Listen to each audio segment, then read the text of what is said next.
Good evening. Welcome to South Asia Newsline. I'm Shreya Savijay. Here are the top stories we are tracking for you on Thursday, the 5th of August.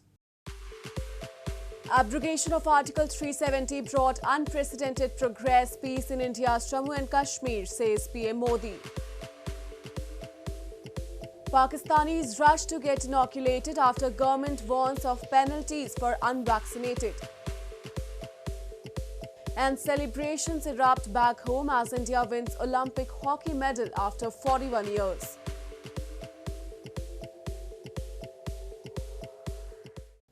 And now for all the details. On the second anniversary of the revocation of Jammu and Kashmir special status, Indian Prime Minister Narendra Modi said that abrogation of Article 370 has brought unprecedented peace and progress in the region. Indian government had abrogated Article 370 and bifurcated Jammu and Kashmir into two union territories, Jammu and Kashmir and Ladakh, on August 5, 2019.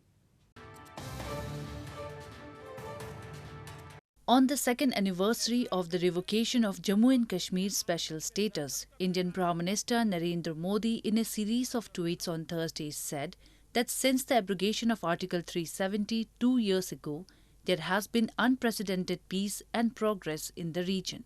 The Modi government had abrogated Article 370 and bifurcated the erstwhile state into two union territories, Jammu and Kashmir and Ladakh, on August 5, 2019.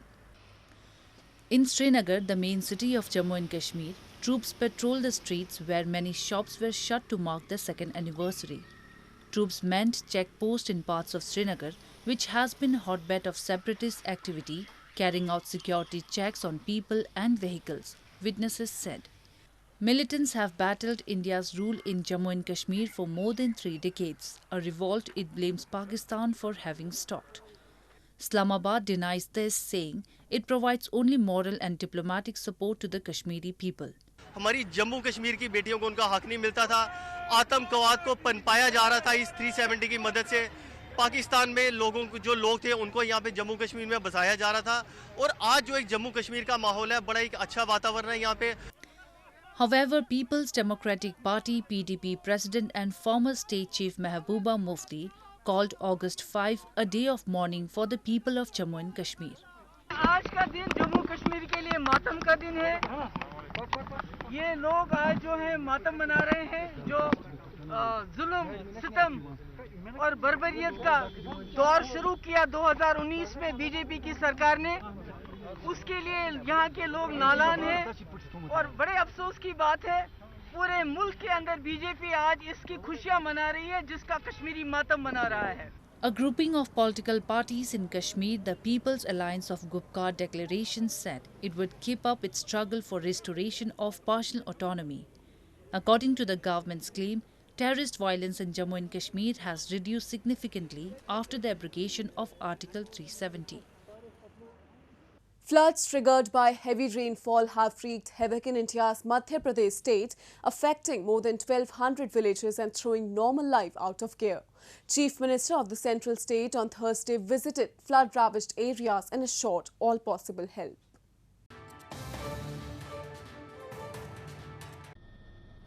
Floods triggered by incessant rainfall have wreaked havoc in India's central Madhya Pradesh state, affecting over 1,200 villages and throwing normal life out of gear.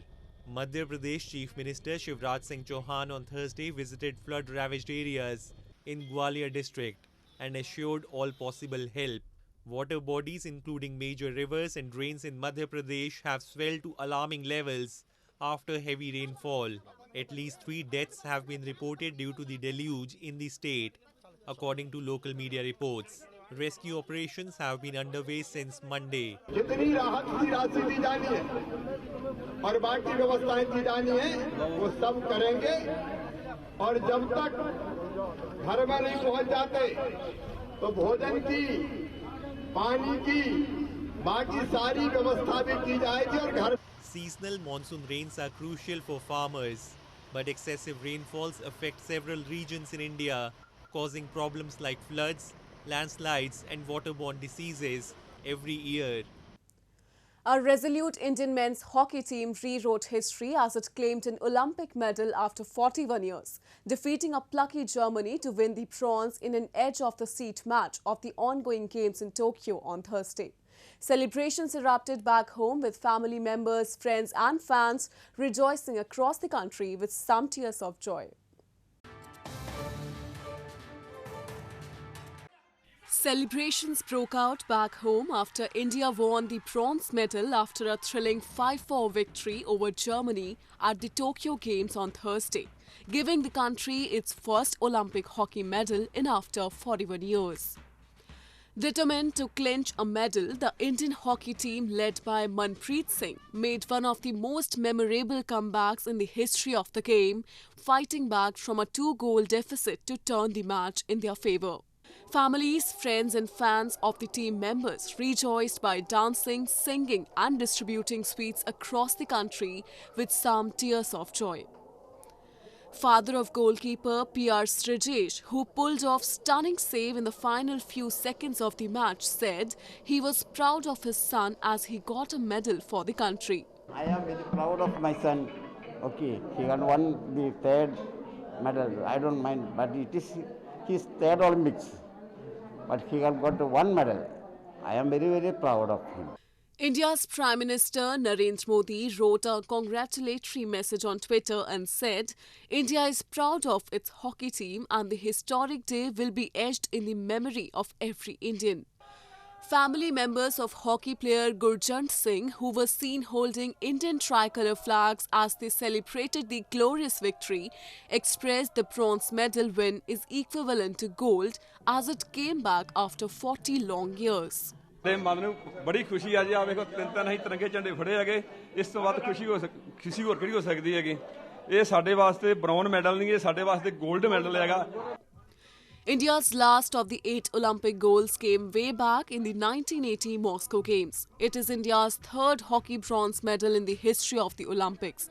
The other 2 came in 1968 Mexico City and the 1972 Munich Games. In news from Pakistan, the government of Pakistan recently warned its citizens of penalizing them if they refuse to get COVID-19 jabs, following which long queues and massive crowds formed at vaccination centres in the country this week as people rushed to get inoculated. The government announced that it would block unvaccinated workers from entering public offices, schools and restaurants, while the general public will be banned from transport, shopping malls and air travel without vaccination certificates.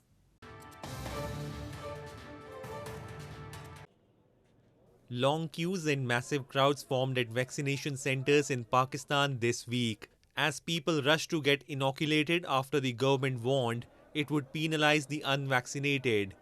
Last week, Pakistan's federal government announced that it would block unvaccinated workers from entering public offices, schools and restaurants, while the general public will be banned from transport, shopping malls and air travel without vaccination certificates. The provincial government in Sindh has put extra pressure on people to get vaccinated, warning that it could withhold the salaries of government servants and block people's cell phone SIM cards unless they had the required certificates. मैं personally corona से डरता नहीं हूँ, लेकिन government of Sindh के कुछ इकदाम ऐसे हैं जिसकी वजह से मुझे वैक्सीन लगानी पड़ी, क्योंकि हमारी सैलरी रोक दी जाएगी, हमारी सिम बंद हो जाएगी, ये सारी चीज़ें चल रही हैं. इस वजह से आज मैंने अपनी 2nd डोज कंप्लीट कराई है. बहरहाल मैं कोरोना से डरता नहीं. Health workers said crowds were surging mainly because people were afraid of these new restrictions kicking in on August 30 rather than for any health concerns, and many of those queuing agreed. Out of a population of 220 million, more than 31 million have received 1 vaccine shot, but only 6.7 million have been fully vaccinated, according to the National Command and Operations Centre (NCOC). The country has seen soaring coronavirus infections fueled by the highly transmissible Delta variant, putting its poor health infrastructure under extreme pressure. Pakistan has so far reported 1.05 million cases of coronavirus. Moving on. Candidate of Pakistan Prime Minister Imran Khan's ruling PTI party, Abdul Qayyum Niazi, was sworn in as the new Prime Minister of the illegally occupied territory of Pakistan-administered Kashmir on Wednesday. Niazi secured the premiership by bagging 33 votes in the Legislative Assembly, while opposition PPP and PMLN parties' joint candidate Chaudhry Lateef Akbar managed to win only 15 votes. This came as protests have continued across the region over alleged rigging in July 25th Assembly poll, the results of which declared PTI as victorious. India, which claims the region as its territory, had also rejected the move to hold elections in Pakistan-administered Kashmir and said the cosmetic exercise was nothing but an attempt by Pakistan to camouflage its illegal occupation. The Afghan forces have thwarted the Taliban's attack on India-built Salma Dam in Herat province, said the Afghan government on Wednesday, adding that the terror group has suffered heavy casualties and fled the area as a result of counterattacks. The dam has been India's most expensive infrastructural project in Afghanistan in recent years and was jointly inaugurated by Indian Prime Minister Narendra Modi and Afghan President Ashraf Ghani in 2016. Afghan Defence Ministry spokesperson Fawad Aman in a tweet on Wednesday said the Afghan forces thwarted the Taliban's attack on India-built Salma Dam in Herat province, adding that the terror group has suffered heavy casualties and fled the area as a result of counterattacks. The Salma Dam, also known as the Afghan-India Friendship Dam, is one of the most significant infrastructure projects undertaken by Indian government in Afghanistan as part of its $3 billion reconstruction efforts. The dam was inaugurated by Indian Prime Minister Narendra Modi and Afghan President Ashraf Ghani in June 2016. The attack comes at a time when violence has escalated as Taliban has intensified its attacks on civilians and Afghan forces. Meanwhile, the United Nations said on Wednesday it is deeply concerned about the safety and protection of tens of thousands of people in Afghanistan's Lashkar Gah who could be trapped by heavy fighting between Afghan government forces and the Taliban. They were deeply concerned about the safety and protection of people in Lashkar Gah in the south, where tens of thousands of people could be trapped by the fighting. Our humanitarian colleagues also tell us that in Helmand and Kandahar, there are reported increased civilian casualties, destruction or damage to civilian houses, as well as to critical infrastructure, including hospitals. Hospitals and health workers are becoming overwhelmed by the number of wounded people. The Taliban have stepped up their campaign to defeat the US-backed government since April, as foreign forces complete their withdrawal after 20 years of war.